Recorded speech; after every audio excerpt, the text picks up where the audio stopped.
vídeo, mais um react. Hoje eu falava do Netuno. Desenhos animes que voltaram à vida. Bora assistir aqui. Esse vídeo é dividido em duas partes, porque a primeira parte vai ser os primeiros 39 minutos, a segunda parte vai ser o resto. Por que isso? Porque o meu notebook é travadão, então acaba esse vídeo ficar muito longo, às vezes nem carrega. Então, eu ainda vou comentar bastante, então pô, acaba que é melhor sempre deixar fazer uma parte e depois fazer outra. Então vamos começar. Então vai ser até o minuto 39. Da parte 2 eu vou gravar hoje, né? Então eu vou gravar lá a parte 2 logo em seguida também. Então, cara, podem ter paciência que tá na boa. Então vamos começar.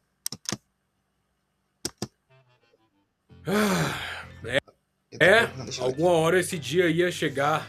Ela Estava escrito em pedra, mas especificamente nessa pedra bem aqui. Ela sussurra coisas pra mim enquanto eu durmo.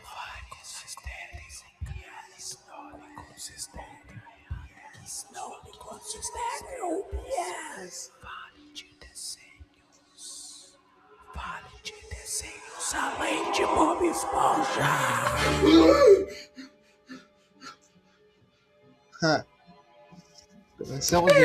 Eu sou um grande fã de Bob Esponja, como vocês devem ter notado. Nem dá pra ver direito, tá bem de boa, não dá pra nem perceber. Mas esse desenho, apesar de maravilhoso, não é nem de longe o único que eu já assisti e não é apenas dele que eu sou fã. Não? Que coisa! É muito difícil, eu sou sincero aqui, cara.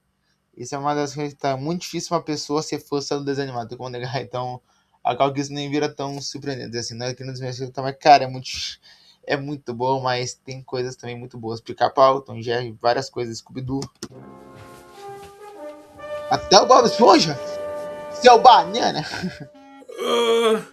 A verdade é que eu quero poder compartilhar mais as minhas paixões com vocês. Afinal, Bob Esponja preenche só um lado desse quarto. Este é o lado que eu quero que conheçam. Então, se você é fã de desenhos animados como eu, talvez, apenas talvez, goste do que eu tenho a mostrar aqui.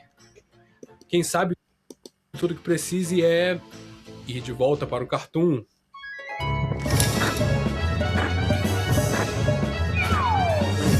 De volta para o Cartoon.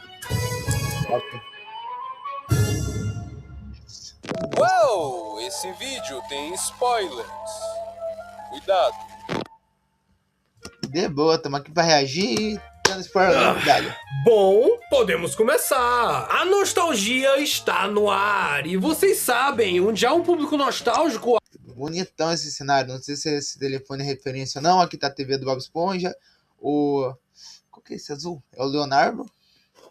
Aqui tem umas revistinhas do Coragem Tão Covarde. Não dá pra ver quem tá ali atrás. Aqui tem umas coisas que também não tô conseguindo chegar direito. A demanda. E onde há demanda, há dinheiro. As séries animadas da Nickelodeon, os famosos Nicktoons, eram feitas por artistas. Pessoas que tinham amor a espalhar em forma de desenho. Gente que queria contar essas histórias puramente por paixão ao projeto. Mas por trás desses artistas havia sempre uma empresa, uma grande corporação, que enxergava a animação como algo com potencial de se tornar maior, algo rentável. Esses artistas criaram desenhos de sucesso e essa empresa ordenhou os desenhos como ninguém. A Nickelodeon não costuma gostar de finais e, em algumas ocasiões, prefere até mesmo que os autores dos desenhos saiam da direção criativa do que matar a série. Aconteceu com Bob Esponja, aconteceu com os Padrinhos Mágicos, aconteceu com Rugrats. Rugrats? Padrinhos Mágicos, acho que nem tanto. Eu acho que ele fica, tem uma temporada, ele sai, ele volta, só que daí acaba porque não fazer mais sucesso, ficou uma bosta. Se Bob Esponja nas novas temporadas ficou ruim, Padrinhos Mágicos, então nem se fala. Eu assisti uns 2 episódios da versão antiga, eu assisti bem pouco, porque eu lembro que passava na Nick na época um quadro que era Nick Rewind, nosso quadro. Esse do meu teclado é bugado, porque tinha umas legendas que nem...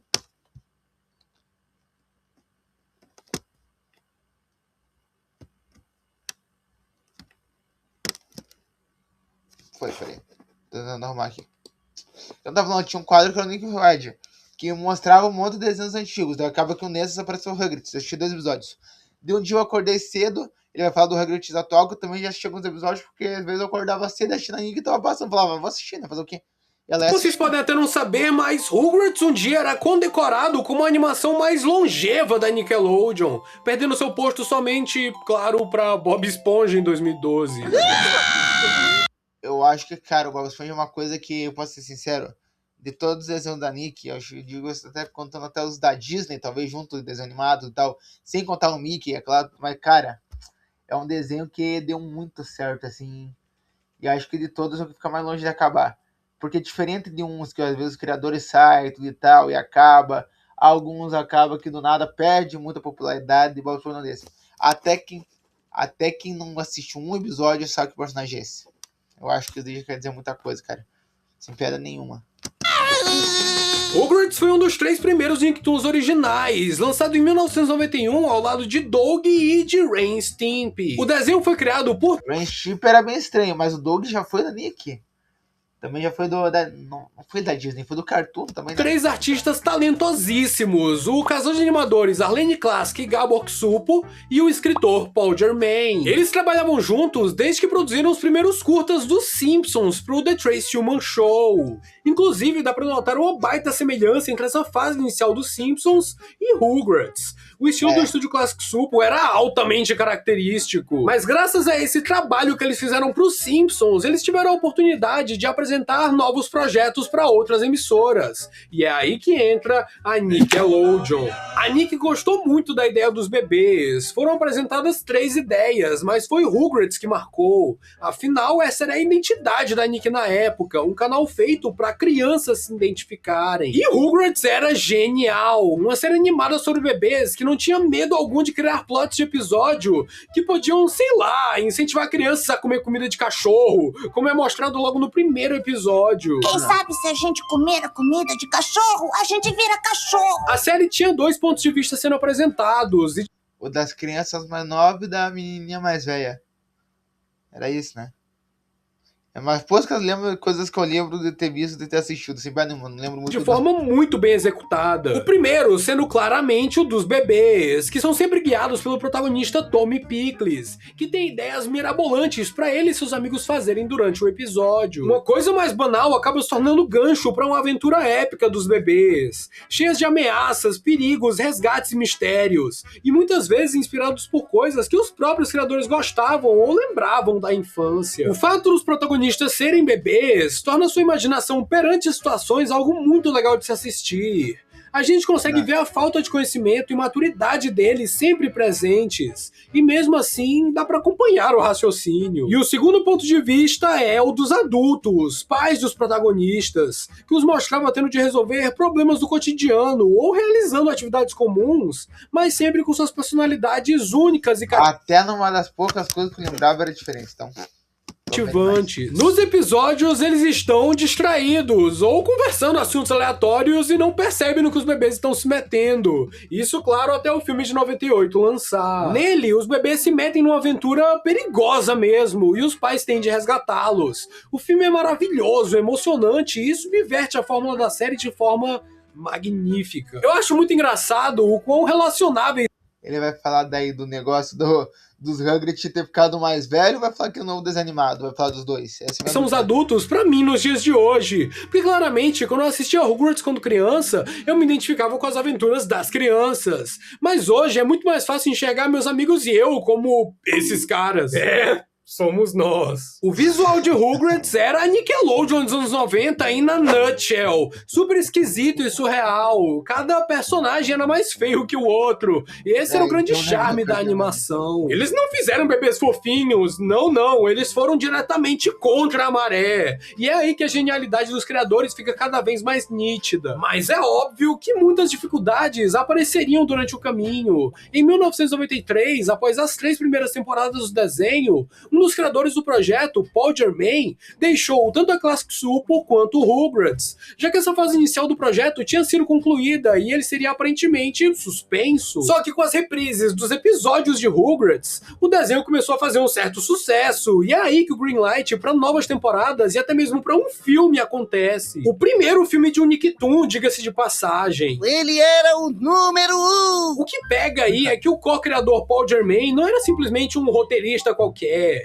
Em Rugrats, era ele quem acertava o tom da série, ele que explorava essas narrativas emocionais e complexas do desenho. Com a saída dele e dos roteiristas originais da série, o show retornaria em 1997 com uma equipe de roteiristas nova, e claro, com um tom bem diferente, mas alinhado às expectativas da Classic Super e da Nickelodeon. Conforme os anos foram se passando e os anos 2000 chegaram, a série continuou, e assim como em Os Simpsons... Aqui já melhorou a animação demais, pô. Aí, perto de antes, agora tá melhor. Os personagens se mantiveram os mesmos, não crescendo junto do público. Mas isso é o certo, cara. Eu acho que pra desenho animado não tem que fazer um negócio de crescimento, assim. Por exemplo, os Flintstones. Não vai acabar, sei lá, vou dar um exemplo pra nada a ver. Não vai acabar com esse lá, descobrindo uma nova tecnologia, tudo e tal. Foi uma coisa que rolou, não faz esse sentido assim no desenho animado, querer falar, ó, agora eu estou mais velho, agora acabou o desenho. Porque, cara, se o desenho faz sucesso, os caras não vão querer envelhecer eles pra acabar mais rápido, sabe? E claro, a fórmula... Fala!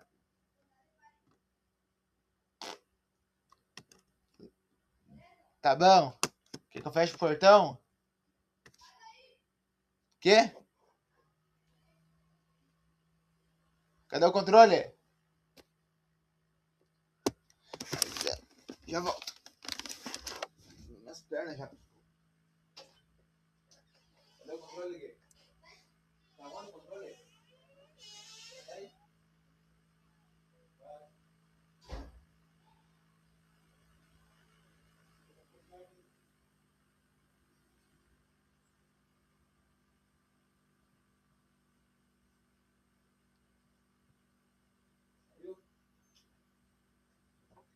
Fechou?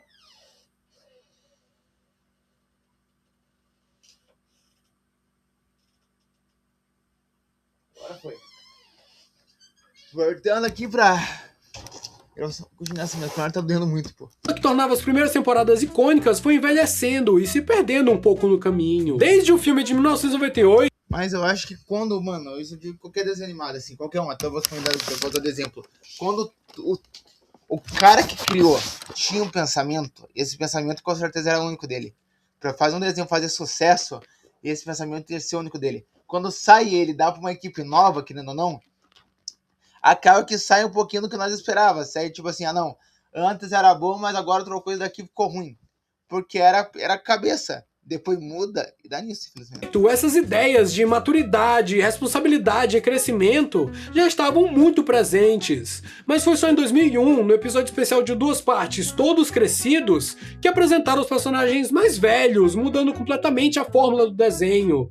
Pelo menos nesse episódio. E é bem legal ver a evolução desses personagens ao longo desse especial, já que no final a própria Angélica tem uma redenção e um momento de amadurecimento. O que mostra que esse episódio não foi feito só pra mostrar eles grandes, mas fazer uma narrativa focada nesse crescimento deles como pessoas. Mas não é como se fossem fazer uma série inteira baseada nisso. Opa. A série Rugrats foi finalizada em 2004, mas em 2003 já estavam fazendo a série Rugrats Crescidos, um desenho sobre os mesmos personagens da série original, mas agora em sua adolescência, e esse spin-off perduraria até 2008. Também teve uma minissérie com um visual bem estranho e nada... Mano, é bem mais feio até do que aquela primeira versão, mano. Aquela primeira versão, pelo menos, era desenhada à mão ainda. Eu acho que ainda era desenhada à mão, não tinha muito computador ainda. Então, era desenhado na mão, tudo e tal. Dava pra ver que tinha um carinho aqui, ó. Deixa eu ver se eu acho. Aqui, ó. Dava pra ver que tinha um carinho, tudo e tal. Olha isso da agora, mano. Se isso daqui foi pensado... Mano, olha esse parque, cara. Tem 2 brinquedinhos só pra não falar que não tinha nada e um daqui.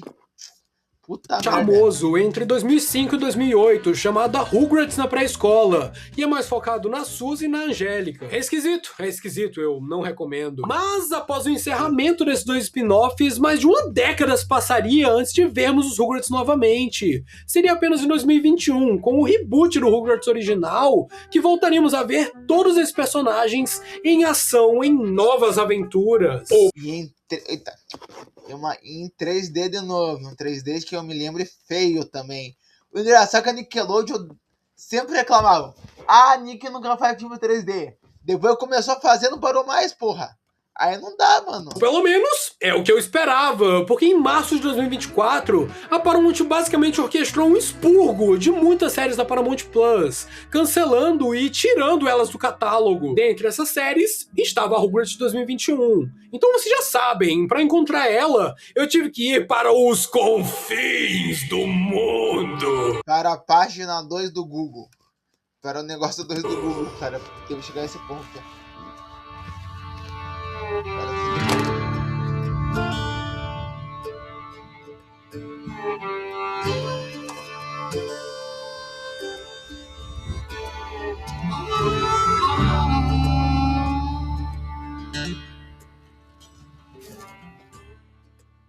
Tudo isso pra... So I changed, I moved on, live my life just how I want. A different spin, you gotta Cara, esse 3D é muito feio. Foi mal. Posso estar falando mesmo. change it up.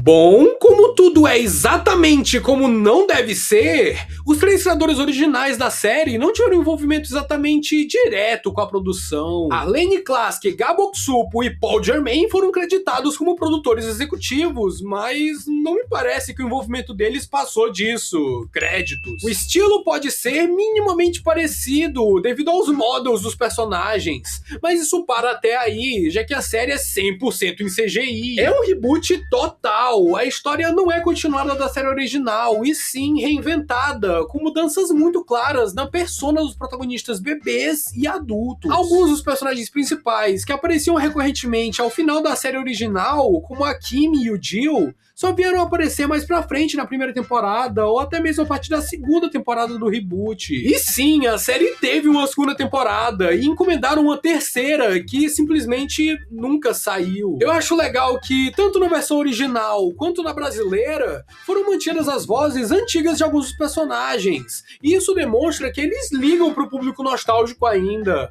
apesar da faixa etária ter mudado drasticamente. A série não foi feita pros adultos de hoje que assistiam Rugrats quando mais novos. Não, essa série é infantil, não tem muito o que discordar disso. Ela é bem feita na medida do possível. O tom dos episódios originais, com narrativas que chegavam a emocionar, me dando vontade de aplaudir em certos momentos, não foi mantido aqui, tá? Esse que é o foda, cara. Não pode fazer um desenho 100% adulto, porque fica uma merda. Faz um monte de adulto fazendo um monte de merda, é isso, feito. E não dá pra fazer um desenho 100% infantil, fica só bobeira. Não tem ensinamento, tem nada, é só um monte de blá, blá, blá. Vamos brincar no parque. Brincamos, e é isso, acabou tudo e tal. Não tem ensinamento, é só tipo assim tal, cara. A melhor época era quando o desenho animado não tentava pegar o público adulto e ainda mesmo assim cativava as crianças, cara. Essa era a melhor parte, mas hoje em dia... Agora temos uma série de comédia mais bobinha mesmo, não muito inspiradora. O fato é que, querendo ou não, revivals dependem da relevância do seu estilo original nos dias atuais em que o projeto é feito. No caso de Rugrats, estamos falando de uma animação que exala a energia dos anos 90, então é normal que seja algo mais difícil de adaptar para um público jovem em tempos modernos. Eu queria falar de Rugrats aqui justamente por ser uma série muito mais Nickelodeon do que Nick Jr. no contexto original da obra. Mas o reboot de 2021 se conecta muito mais facilmente aos reboots de Dora Aventureira, Backyardigans, reboot de 2021. Cara, foi mal, mas xinguei mal, cara. Xinguei mal, reboot. Se conecta muito mais facilmente aos reboots de Dora Aventureira. Mas não dá pra falar que isso daqui ou isso daqui é bom. Cadê o Austin? Cadê a Tasha? Puta, não tenho como falar que nenhum dos outros dois é bom. Foi mal mesmo, cara. Falei mal do reboot dos Rugrats de Backyardigans nas pistas de Blue do que qualquer outra coisa. Infelizmente, a partir desse cancelamento do reboot, é de se esperar que nada de novo de Rugrats seja visto, pelo menos por alguns anos. Uou, isso é Inesperado. O jogo Rugrats Adventures in Game Land, lançado em 2024, é um jogo puramente independente, apesar de ainda assim ter a licença cedida pela Nickelodeon para ser feito. Ele foi desenvolvido pela Demix Games e Wallride e publicado pela Demix Games com a Limited Run como editora e parceira de publicação. A Limited Run já tem o costume de lançar mídias físicas limitadas de jogos, edições de colecionador mesmo. Para esse jogo dos Rugrats, eles lançaram não só o game com os gráficos tanto em HD quanto em 8 bits para simular um game de Nintendinho, como também lançaram o cartucho de Nintendinho. É um item bem raro mesmo, já que tá esgotado no site da Limited Run e no eBay você só encontra alguns anúncios dessa versão de NES, além de uns bootlegs em outros sites. Mas quanto ao jogo em si, ele é maravilhoso, puramente uma plataforma 2D de qualidade. Parece ser bem bonzinho de jogar, cara. Eu optei por jogar a versão 8-bit, mas o jogo é essencialmente o mesmo em HD.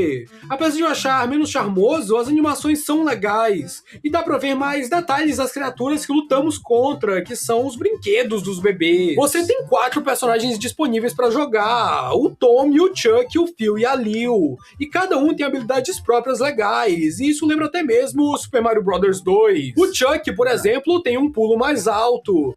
Temos a Peach. Era a Peach que tinha esse pulo mais alto, né? O Mario, o que ele tinha? O Luigi era correr rápido. O Toad era o rápido. O Luigi planava e a Peach pulava mais alto. O Phil consegue dar um ground pound mais poderoso no chão para acessar novos cenários mais rápido. A Lil plana depois que salta. E o Tommy, até onde eu entendi, é um personagem mais equilibrado, o padrão. Esse é o Mario. Do jogo. No modo normal, você pode trocar de personagem a qualquer momento, e isso ajuda tanto a progredir quanto em speedrun. No modo fácil ou recém-nascido, você tem respawns ilimitados, o que tira um pouco o ponto do jogo, já que não pode mais dar game over. Enquanto no modo difícil, garotão, você não pode trocar de personagem até o personagem morrer.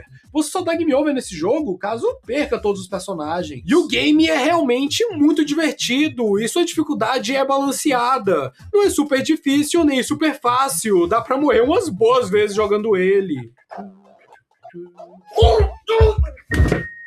Nossa! Boa! Uou!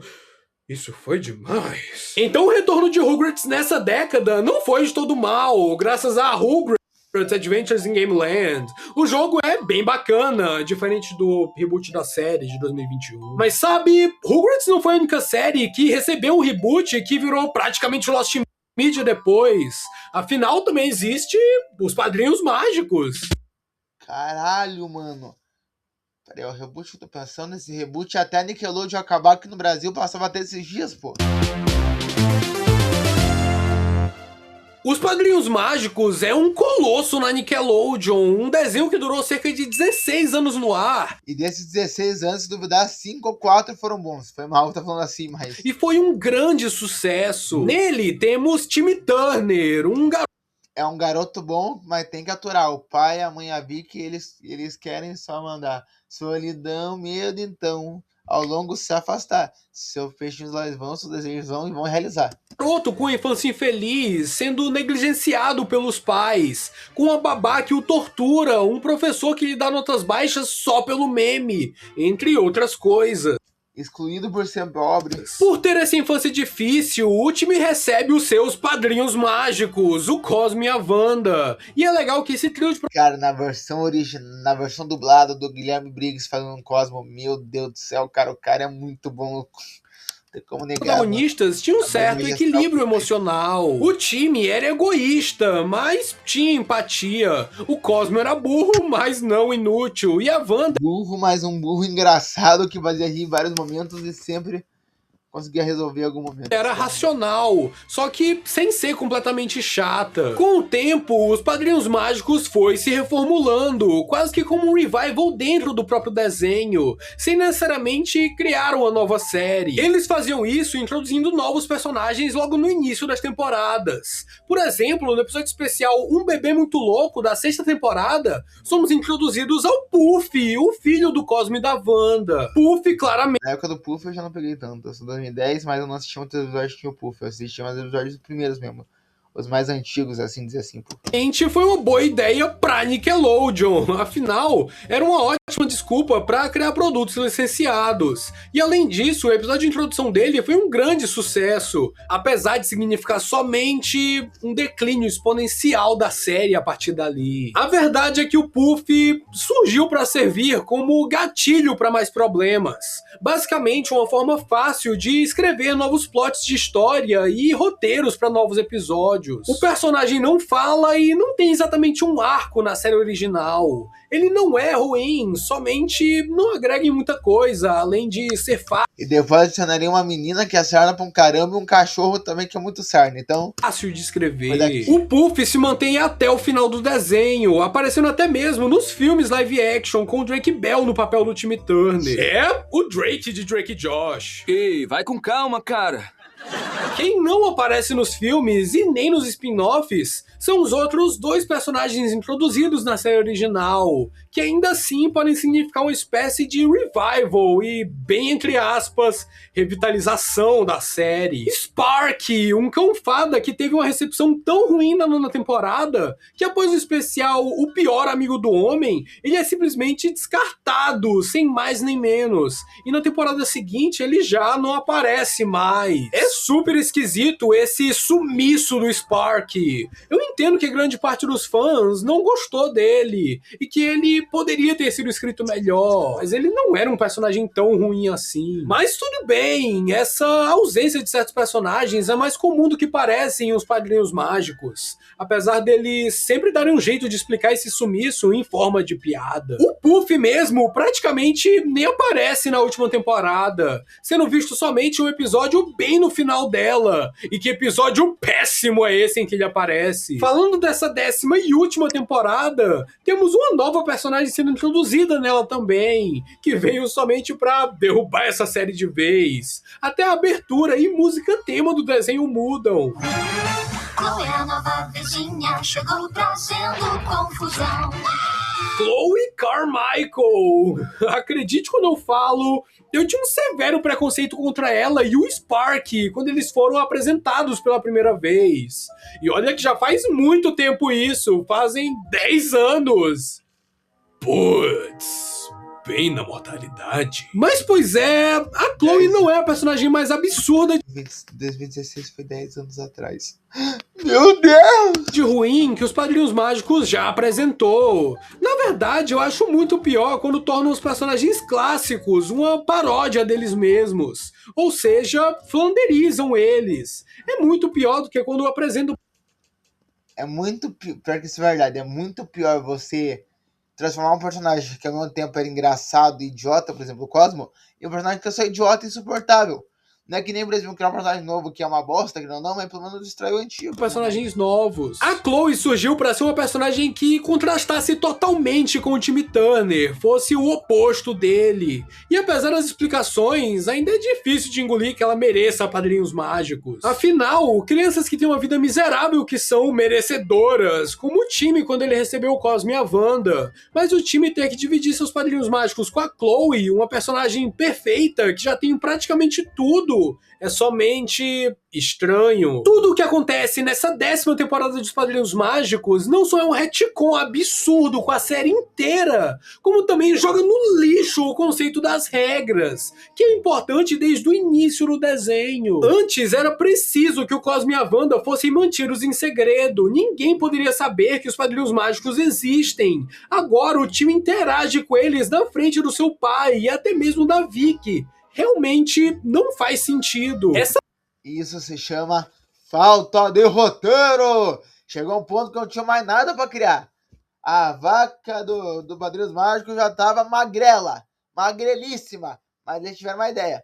Não, vamos mostrar, vamos falar que todo mundo sabe que o Cosmo e a Wanda existem. E daí com isso nós vamos, como é que fala? nós vamos daí conseguir criar histórias novas. Isso que A 10ª temporada dos Padrinhos Mágicos mudou até mesmo o estilo da animação, passando do tradicional pro cutout. Isso não é ruim por cutout ser ruim, afinal não é. Mas pra Padrinhos Mágicos, que já vinha com o estilo mais exagerado de animação e acting nos personagens, mudar pra cutout torna tudo bem rígido. bem esquisito, bem parece que é pouca coisa, sabe, cara? Perto das animações que faziam antes. E menos expressivo. Acredito que a Nickelodeon seguiu com esse estilo justamente porque a série estava em seus últimos suspiros. E é triste pensar que esse desenho tão genial não teve um final apropriado. Eles não souberam a hora de parar. Com tantos especiais incríveis, eles tinham a faca e o... Aquele especial do time que ele invade canal de TV, porque na TV não tem regras, consegue ver de boa, no final ele aceitando que vai ter que viver tudo e tal. E daí no final mostra ele mais velho, com filhos e beleza, mano. É do queijo na mão pra finalizar com chave de ouro em algum deles. Mas não, foram esgotando as ideias, introduzindo novos personagens que ninguém pediu, diminuindo severamente a pra qualidade. mim isso daí é tudo que aconteceu antes. Daí acabou que deu uma merda tão grande que o mundo explodiu. Só que deu quase minha Wanda, conseguiram salvar tudo com as fadas. Apagaram a maior de todo mundo e colocaram só o time pra não dar mais problema. Daí começa a série de fato, que acaba com o time mais velho recebendo uma babá robô pra cuidar dos filhos deles. De escrita e animação até não ter mais show pra apresentar.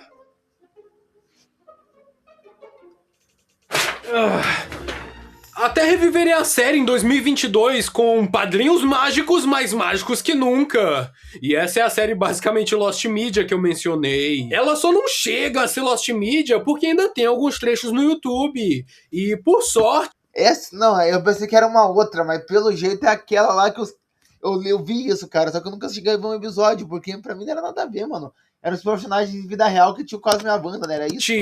Ou será que não? Eu consegui acesso a ela através de um streaming europeu, do qual eu usei VPN. Então, este é os Padrinhos Mágicos, mais mágicos que nunca. Era bem isso, caramba, cara. O time não participava dessa série, só que como personagem secundário pra fazer piada. Deve ter tido uns 5 episódios. A série é um híbrido de live action com animação 2D. A parte live action é bem o padrão Nickelodeon, mas ainda se mistura com o surrealismo de Padrinhos Mágicos. Esse reboot é como se o Dan Schneider e o Butch Hartman tivessem tido um filho nojento juntos. Só que deixou... Meu Deus do céu, cara, pegou os dois pior possível pra fazer essa cooperação e saiu... Sendo bem claro, o Dan Schneider não teve envolvimento nessa série, tá? Todos esses aspectos que parecem vindos de séries recentes dele, quartos enormes montados em estúdio, adolescentes irritantes, vergonha alheia e tudo mais, estão presentes aqui por causa do envolvimento do praticamente afilhado dessas séries, Christopher J. Noah. Ele não faz tanto barulho, mas trabalhou em Brilhante Vitória, Sam Cat, substituiu Dan Schneider na temporada final de Harry Danger e era o showrunner tanto de Força Danger quanto dessa série de Os Padrinhos Mágicos. Mas vamos lá, os Padrinhos Mágicos mais mágicos que nunca mostram um Timmy Turner mais velho, prestes a ir pra faculdade. E ele não quer levar o Cosme e a Wanda, sabe-se lá o porquê, e Já começou errado, cara. Já começou errado porque o time verdadeiro não ia querer largar os padrinhos deles por nada. Deixa eles com sua prima, Vivian Turner. Desde o início da série, essa ideia já não parece fazer muito sentido. É engraçado como nos projetos live action de Os Padrinhos Mágicos, o time tá muito mais disposto a deixar os seus padrinhos do que na animação mesmo. O filme live action Cresça Timmy Turner é literalmente sobre isso, sobre o time amadurecer. Só que tem toda uma comoção até chegar lá. Em Mais Mágicos que Nunca, o time tá decidido a largar o Cosme e a Wanda com a Vivian e o Roy. Não. Olha, as referências e bases do criador dessa série culminaram numa mistureba incrivelmente diabólica. É live action, mas tem animação. É um live action com aspectos de animação. Os personagens não falam como pessoas, falam como personagens dublados. Isso não é terrível, mas a forma que fazem aqui é muito estranho, puramente tosca. Tem um episódio... Nossa, pior que é muito isso, cara. Que eles inserem o conceito de um conselho, um Council de Super Pop Stars. Pra ser sincero, eu fiquei magoado que eles não fizeram uma versão live action do Chip Skylark. This is outrageous. It's unfair. Esse episódio, assim como os outros, tem algumas ideias que até remetem a Padrinhos Mágicos, mas claro, de forma massacrada, assim como todas as outras referências da série. É uma mistura de iCarly, Harry Danger, Padrinhos Mágicos e o que mais eles quisessem nesse caldeirão de merda. Mas ao invés de misturar Que errado não tá, mano. com a colher, Vomitaram, cagaram, misturaram tudo isso. usar uma britadeira. Eles não se basearam nos aspectos bons dessas séries pra fazer um show decente. Eles pegaram o que esses programas e animações tinham de mais pútrido e falaram: vamos nessa, p***! Enquanto me entupir de dinheiro, está tudo bem. O mais impressionante é que nem o Butch Hartman, que prioriza os lucros, quis saber dessa série. Ele só tá acreditado como produtor executivo de praxe mesmo. Nessa série é impossível desligar o cérebro ou ao menos se sentir imerso. Tem sempre alguma coisa, algum efeito, alguma piada, alguma falha de roteiro, alguma vergonha alheia que te tira completamente dali. E tem umas coisas realmente difíceis de engolir, que parecem boas ideias no papel, mas que na verdade são péssimas. A Vicky é a babá malvada do Timmy Turner na série Meu Deus, o que fizeram com a Vicky? original. Aqui se tornou professora da escola, ou diretora, ou sei lá o que, não fica muito claro. Ela é chatona. Eu acho legal que no filme dos Padrinhos Mágicos, ela abriu uma creche e cuida das crianças como detentos. Mas aqui ela se tornou essa professora do mal. E no quarto episódio é apresentado qual é o plot dela. Basicamente, quando ela se tornou professora, ela descobriu o covil do Crocker, que era o professor do Timmy Turner. Lá, o Crocker fazia anotações e desenhos no estilo da série original, sobre as fadas que ele tanto queria capturar. Desse momento em diante, a Vicky ficou apaixonada e obcecada pelo Crocker, querendo agora descobrir a existência. Meu Deus do céu! Mano, não é possível que chegou a esse ponto. Vai tomar no... Não. Cara, como que eu queria ter uma edição pra censurar esse falar? Na moral, cara, vai tomar no cu mesmo. Pra libertá-lo de um asilo e poder ficar com ele. Meu Deus do céu! Uma ideia de antagonismo que remete a Harley Quinn e o Coringa, mas que, cara, não dá pra engolir isso. Eu tava engolindo nem um pouco isso, cara. Puta merda, mano. Foi mal do palavrão, mas não dá, cara. A Vicky e o Crocker é basicamente um chip de fã sendo canonizado na série. Os dois são vilões, os dois odeiam o Timmy Turner, os dois deviam se É bem isso, puta merda, mano. beijar. Não sabia que essa série chegava a esse ponto, cara. Eu ouvi uma coisinha ou outra dessa daí, vai chegar a esse... Meu Deus. Não! O pior de tudo é que esses episódios lore-driven não são frequentes. A maior parte deles é filler, os personagens bobocando. A parada é tão ruim que até a protagonista fica transtornada no meio do caos. Essa série não muda somente a personalidade dos personagens do desenho original. Ela faz um personagem agir como o outro. A Wanda age como o Cosmo age como a Wanda, a Vicky praticamente toma o lugar do Crocker. Olha, se dá pra... Mano, sabe o que parece? Galera, vocês são uma novas pessoas, vocês estão trabalhando em desenho animado, vocês vão trabalhar em desenho de Padrinhos Mágicos, beleza? Mas que desenho é esse? Tem como passar pra nós? E falar, não passar, não vai ter como, vai estar aqui o roteiro. E vai lá, escreveram tudo errado, colocaram fala do Cosmo na Wanda e fala da Wanda no Cosmo. De trocar o Crocker com a Vicky, que deu nisso, vai assustar o outro, cara. Eu percebi uma coisa dessa série, além dela ser bem ruim, é que os atores estão se esforçando em cada segundo dela. Pode ser vergonhoso, mas eles estão lá, entregando o que conseguem. Talvez seja por isso que eu não tenha largado a série completamente no primeiro episódio. Não dou meus cumprimentos para o chefe, não acho que seja mão de obra do diretor, showrunner, roteiristas, nem dos produtores. Eles simplesmente colocaram atores esforçados nessa vergonha alheia de série. E falando em colocar atores esforçados nessa vergonha alheia de série... Eu nem cheguei a falar ainda do Crocker. Sim, além das menções, o Crocker aparece de fato, e tudo começa no season finale de 2 partes. A Vicky consegue capturar o Cosmo e a Wanda de uma forma fácil, nada impactante. Mano, isso que é o foda. É criar um último episódio onde é tudo fácil, tem nada difícil.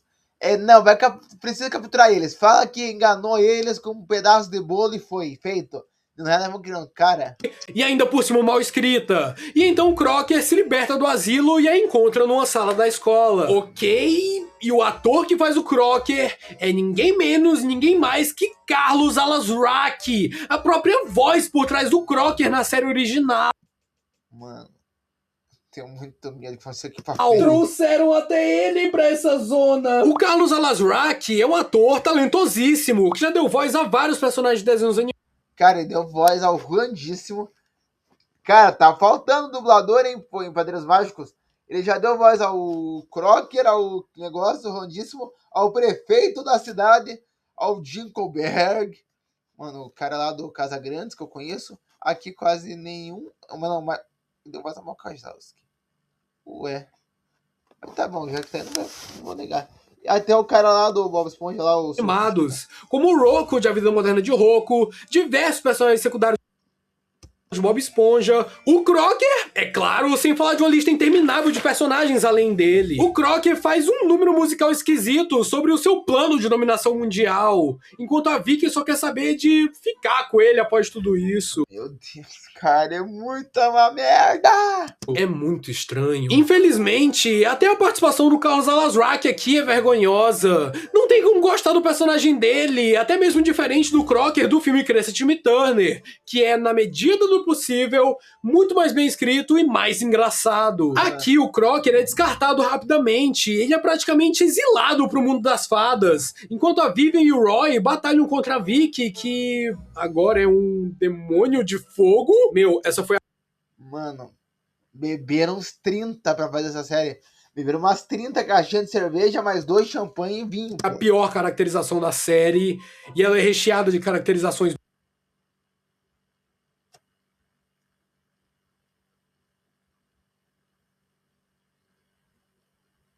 Chegou pra mim. medonhas. Inclusive nessa batalha contra a Vicky, a Vivi e o Roy simplesmente morrem. Eles só morrem. Puta merda, É uma velho. pena. Justamente quando eu tava quase me afeiçoando a eles, os dois morrem. You're not dead. Ah, não tão morto, beleza? Vamos! Tô gravando! Tô gravando!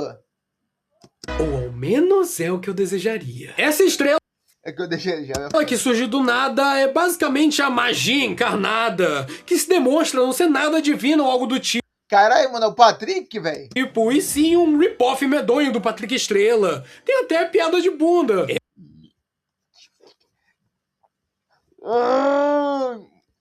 Mano, eu não aguento mais, cara. Eu não pensei que, mano, eu pensei em fazer hack de boa. Eu vou falar pouco, talvez. Desenhos da Nick voltar à vida. Eu pensei, nem vou conseguir falar muito. Vai ser um vídeo bem curto. E só na primeira parte deve estar quase dando 1 hora, se duvidar. Puta merda. É péssimo. Nesse episódio inteiro, Então a vai. Vivi e o Roy brigam Pensa. porque o Roy é egoísta e a Tudo, tô gravando aqui, beleza? Vivian quer ajudar todo mundo, e cada um deles faz desejos que não são legais, não são engraçados, não funcionam. E agora, pra ser... Não tem um ensinamento. O time, cada vez que ele fazia um desejo que dava errado, pelo menos tinha um ensinamento no final, mas que, nossa, não devia ter feito isso, deveria ter carado desse jeito, não daquele. Aqui não tem nada. Pô. Nesse vazio, os dois precisam se desculpar, resolver suas diferenças, sendo que não teve progressão. Os dois não evoluíram Não teve nada, só chegaram a falar, desculpa, beleza, foi. de forma nenhuma. E então eles derrotam a Vicky com o poder de ter aprendido a lição. E então eles libertam o Cosmo e a Wanda e o dia Poder do roteiro! É tipo isso. termina em família, com eles assistindo TV. E claro, a série não termina sem antes mostrar o Crocker animado de uma forma esquisita e barata na prisão do mundo das fadas. Até os primeiros. Mano, eu até falo que no. Até na temporada 0, que é um dos caras. Onde o Butch ainda tava apresentando o desenho, a Nickelodeon não aceitava ter. Mas na verdade não tava nem lá. Mas até nos primeiros episódios, quando ele aparece, ele tava mais bonito que os daí. Puta merda.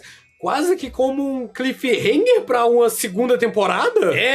Não rolou. Não vai rolar. Inclusive, a série Aleluia!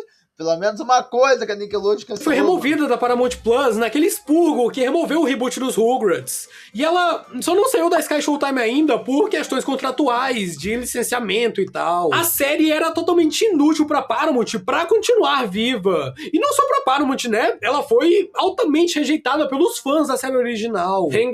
Eu, né? Quem que seria? Ah, eu sou bom. Engraçado, depois de assistir essa série toda, eu me sinto Valeu. sujo, mas ao mesmo tempo com pena dos envolvidos. Era algo fadado ao fracasso. Não Cara, não dá dó dos produtores, não dá dó a ninguém, dá dó dos atores que tiveram que fazer isso, cara, sem pé nenhuma. Porque é uma coisa que não ia dar certo, não ia dar certo. Só que os caras entraram de cabeça, fizeram o papel deles, mas não tem como, cara. tinham como dar certo da forma que foi. Pra descrever essa série em 3 palavras, eu diria que ela é preguiçosa, vergonhosa e hostil. É, Me machucou. Eu podia estar vendo outra coisa, algo muito mais importante, mas eu só me senti emburrecido por essa série. Se eu gostei de algo, com certeza foi por causa da sutil lavagem cerebral que eu tava sofrendo enquanto assistia. Não tem como chamar isso de Padrinhos Mágicos. As partes sitcom e as partes com os personagens de Padrinhos Mágicos são 2 coisas à parte. E cada uma é indigna à IP original. Como eu disse, vergonhoso. E não tem como ficar pior que isso. É sério, esse foi o fundo do poço. O resto nem é ruim. mano. Então, se você tava esperando o slime excremental da Nickelodeon, saiba que você já recebeu. Agora é hora de se descontaminar e seguir a vida como se nada tivesse O teu, tô.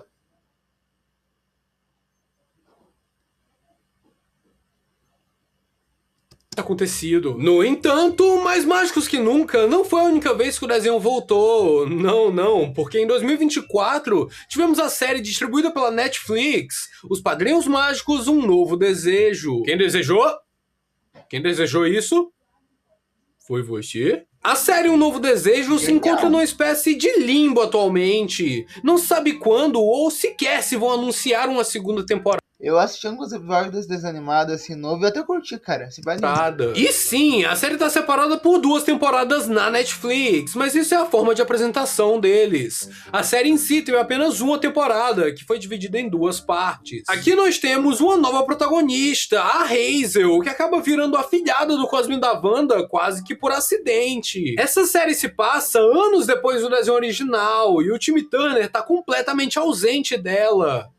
Bom, mais ou menos. Tem um personagem que aparece algumas vezes que se assemelha muito à versão adulta do time, que vemos no primeiro episódio da primeira temporada dos Padrinhos essa referência, cara. Mágicos original. Apesar de parecer muito com o time, e aqui no Brasil ter sido dublado pelo primeiro dublador do personagem... E eu não sou um motorista, eu sou só um ator. A gente tá filmando um novo filme do Queixo Rubro.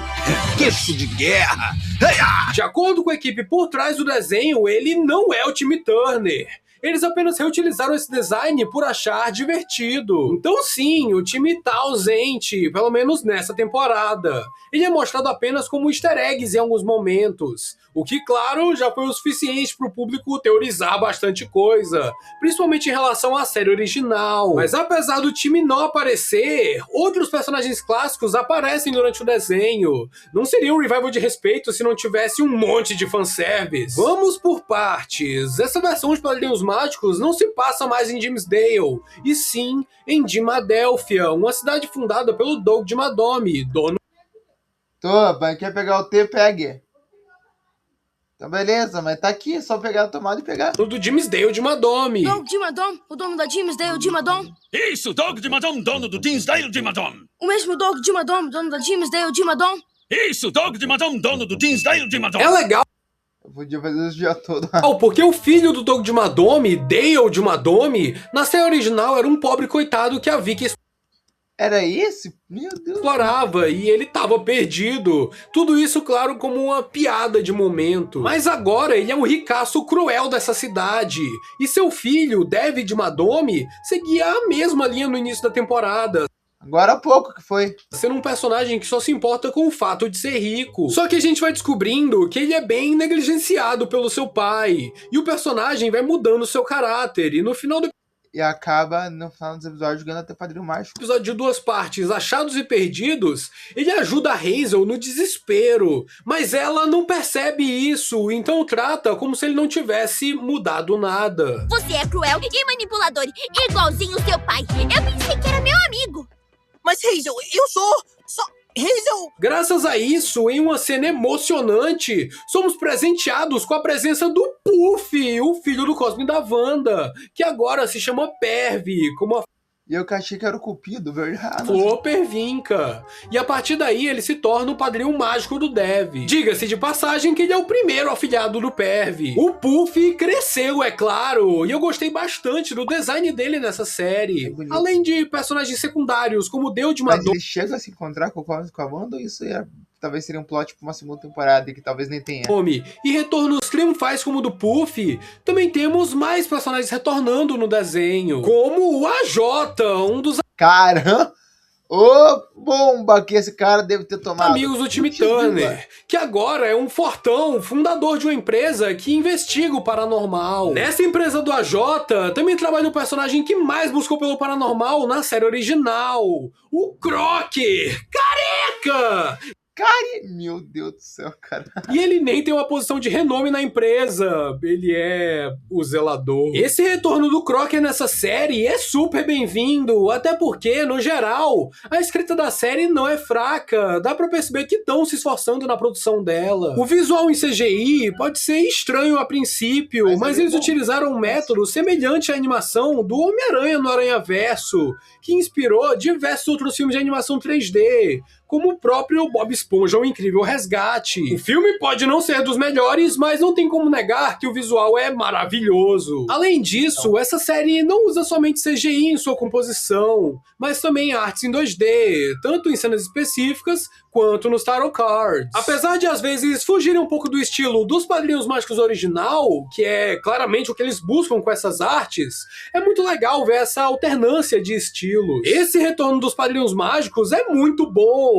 Eles provam aqui que não há retcon no mundo que supere uma escrita que abraça a referência original. Eles não mudam coisas só por mudar, eles se apegam ao passado, mas ainda assim fazem coisas novas e diferentes, o que é muito da hora. E com certeza, a essência dos Padrinhos Mágicos tá aqui. Claro, as piadas tomam um rumo diferente das primeiras temporadas do desenho original, mas além da série Um Novo Desejo ser literalmente uma nova abordagem para essa história, os tempos mudaram, o mundo mudou, e a forma que as crianças engajam numa série animada também. Não tem como manter tudo 100% igual, até porque é inevitável que personagens tornem-se paródias de si mesmos depois de muito tempo. Eu tô animado para ver o time aparecendo, provavelmente em seu design bacana de A Caçada dos Padrinhos Mágicos. E eu espero que a segunda temporada de Um Novo Desejo seja anunciada o quanto antes, porque já faz um tempo que estamos no escuro quanto a essa série. Será que finalmente os Padrinhos Mágicos reencontrou seu caminho pra glória? Ou esse é somente o fim definitivo do desenho? Eu desejaria saber. Falando em finais definitivos, alguns revivals de desenhos não são feitos para reviver a marca, por mais contra-intuitivo que isso pareça ser. Pois é, alguns desses desenhos retornam simplesmente para fechar o ciclo, algo que provavelmente não tiveram oportunidade de fazer antes, como é o caso de Hey Arnold, por exemplo. Hey Arnold foi um desenho maravilhoso, era difícil assistir e não ser tocado pela sua estética tranquila e beleza praticamente liminal. Apesar de ser uma obra voltada para um público infantil, ela conseguia apresentar temas profundos e grande maturidade na narrativa. Hey Arnold era sobre a vida cotidiana em um contexto urbano. O cenário era inspirado em uma amálgama de grandes cidades do norte dos Estados Unidos. Esse desenho é uma obra de arte. A escolha de trilhas sonoras que te envolvem e fazem você se sentir ali dentro, parte daquela situação. O plot da Elga é muito bom, dela gostar do Arnold, se ela não quer falar a verdade e ficar brigando com ele. É uma sensação incrível, é realmente um desenho feito com muito esmero. Apesar da beleza que é esse desenho, infelizmente, na época que ele era lançado, ele não teve uma conclusão para sua história. Afinal, em meados de 2001, havia 2 filmes que estavam sendo produzidos para o desenho. Um que iria para televisão e o outro iria para os cinemas, e concluiria Hey Arnold com chave de ouro. Só que a Nickelodeon interferiu. Como vocês sabem, a Nick não sabe a hora de parar absolutamente nada. Então eles não queriam que Hey Arnold fosse encerrado naquele momento. Daí eles engavetaram o filme que ia para os cinemas e jogaram o filme que ia para televisão para os cinemas. Só que Hey Arnold, do filme, lançado em 2002, não foi concebido para ser um grande filme de cinema. Ele não é ruim de forma nenhuma, ainda é tocante, como o resto da... Então, galera, a primeira parte vai acabar por aqui. Eu vou gravar a parte 2 logo em seguida depois. Mas por agora é isso. Valeu pelo vídeo. Até a parte 2. Fui!